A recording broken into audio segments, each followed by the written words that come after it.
Hi అండి. ఆడవాళ్ళు, మగవాళ్ళు అంతా సమానమే అంటుంటారు కానీనండి, నేను గమనించిన మీదట మగపిల్లల్లో ఏదైనా నైపుణ్యం ఉన్నప్పుడు తనకి ఎటువంటి ప్రోత్సాహం లేకపోయినా సరే అండి, తను జీవితంలో విజయం సాధించగలడు. కానీ ఆడపిల్ల అలా కాదండి. చిన్నతనంలో తండ్రి ప్రోత్సాహమైనా ఉండాలి, లేదా పెళ్ళైన తర్వాత భర్త ప్రోత్సాహమైనా ఉండాలండి. అప్పుడే ఆమె ఏ విషయంలో అయినా సరే విజయం సాధిస్తుందండి. మనం చూస్తూనే ఉంటాం కదండీ! చాలామంది చిన్నతనంలోనే ఉన్నత స్థాయికి వెళ్తారు. అదంతా తండ్రి ప్రోత్సాహం. కొంచెంమందైతే పెళ్ళైన తర్వాత ఎన్నో విజయాలు సాధిస్తారండి. అదంతా భర్త ప్రోత్సాహం.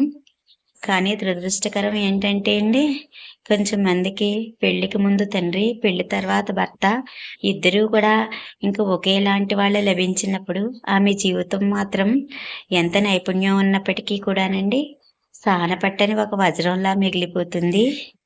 ఎప్పటికీ జవాబు లేని ఒక ప్రశ్నే అయిపోతుంది. Thank you.